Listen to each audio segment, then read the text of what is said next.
Hi. I was recently looking at a lot of the early Shadows tunes, trying to understand what it was that gave them that unique sound. And it also started me thinking about how the sound and the playing might have evolved over the years as well.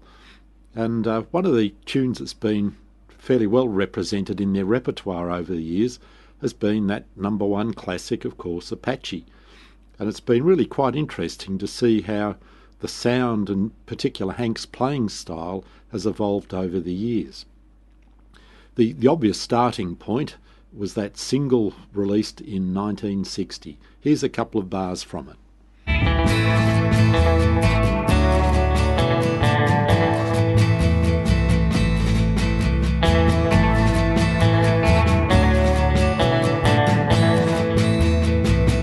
For me, there are four things that characterise this very early recording.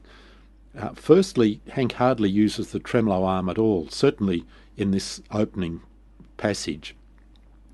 Secondly, how deliberately he picks each note. It's not as though they're flowing together, he's really picking each note quite hard. Thirdly, it's how dead the D string in particular on his guitar is. This is heard, for example, on the first and the last three notes in particular. The other notes aren't particularly dead, but the D string stands out.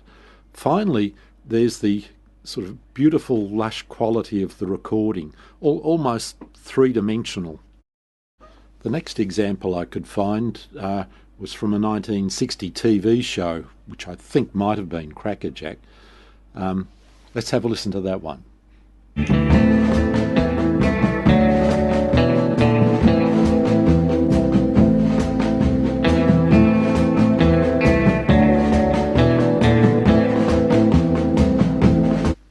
This would have been played on the same guitar, and from the sound of it, the same set of strings. That D string is still very dead indeed. Again, there's the deliberate picking, the absence of the tremolo arm, but of course the quality of the recording is not as good. The next possible example might have come from the 1962 Kingston concert, recorded by the BBC, but unfortunately they only played the opening stanzas and then went into Shazam, so I don't have a comparison from that. The next example I could find was from a 1964 TV show, where of course they'd already moved across to Burns guitars.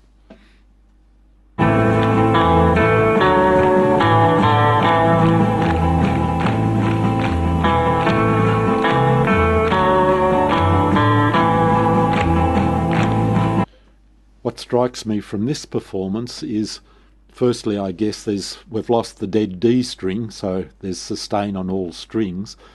The picking to my ear is now less deliberate, it's sort of just flowing through the song, and Hank is starting to use the tremolo arm a lot more.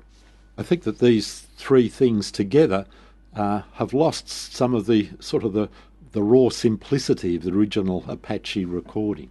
Also notable, of course, is the rather hurried tempo of this particular performance. The next example I could find was from a 1974 live performance.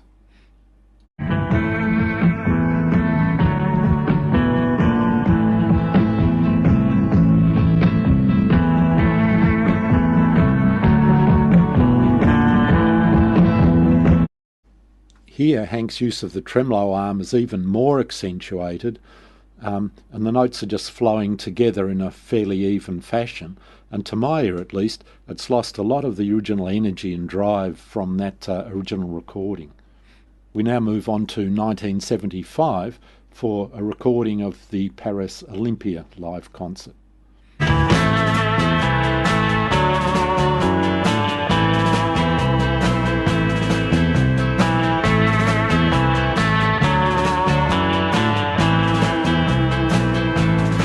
Now Hank's giving the trem arm a real workout, and it's almost becoming the dominant feature of this passage at least. The next one I could find is from 1979 from their Japan tour.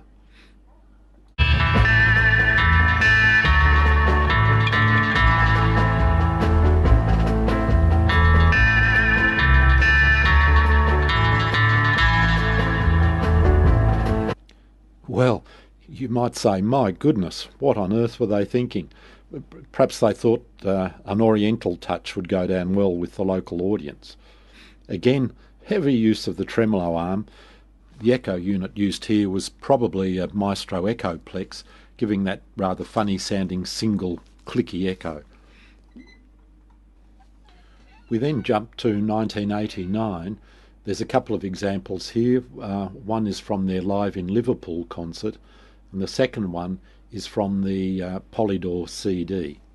Shadows at their very best.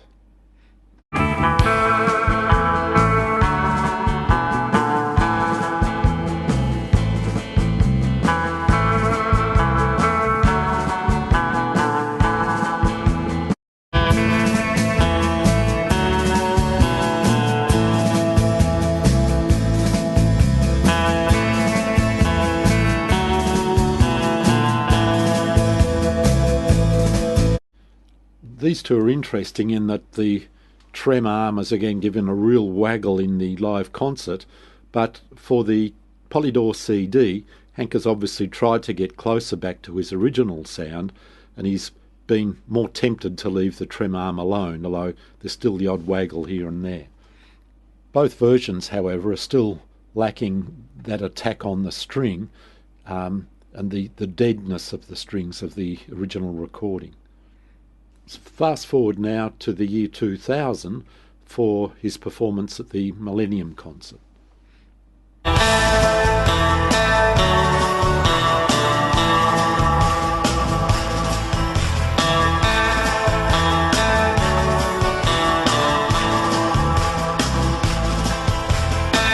Very similar in style to the 1989 Polydor recording, and still unfortunately lacking the drive and energy of the original recording. 4 years later on, we have the 2004 Final Tour, this track taken from the DVD.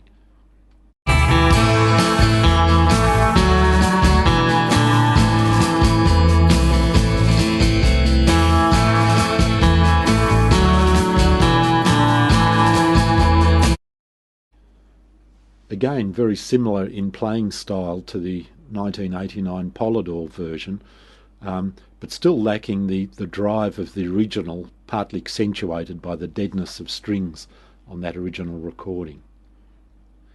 The last example I have is from 2009, from the DVD of the Cliff and the Shadows Reunited tour, recorded at O2 in London.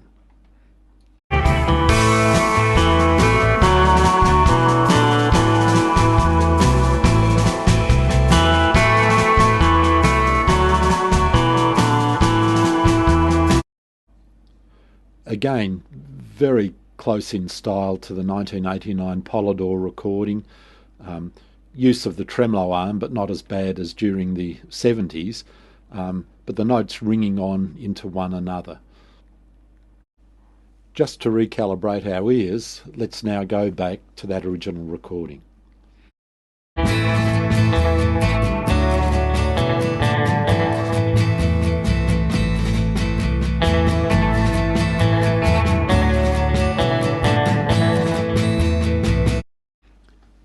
Another thing that strikes me listening again to that original recording is that you can clearly hear the bounce from the first echo that was produced by that what we now call Miazzi 1, the first drum echo unit that they used.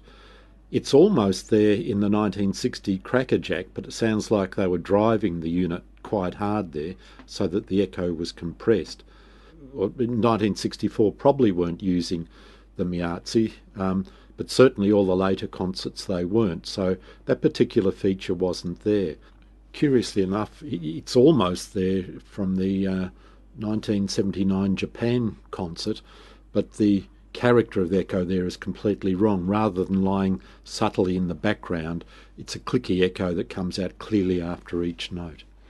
Also, I think it was lacking in the ones from the Final Tour and 2009, where one might have expected it from the Q20 echo unit that they used in for the Final Tour, and for the TVS3 they used in 2009, both of which do produce that echo quite accurately. Because I think the strings didn't have that deadness, they were ringing on, so that you didn't get that pronounced first echo giving that lovely bouncing effect. But equally, I think that the changing playing style is responsible from the move away from that original sound. The sort of the raw energy of the 1960 original recording versus the more melodic flowing style that developed through the 70s with the really over-the-top use of the tremolo arm, which got tamed a little bit back through the 80s and then in later performances. But there's still a flowing melodic style there, not the sort of deliberate note-by-note style of the early recording. The final example I have is the one we put together for the That Sound video, where we tried to recapture the sound and feeling of that recording.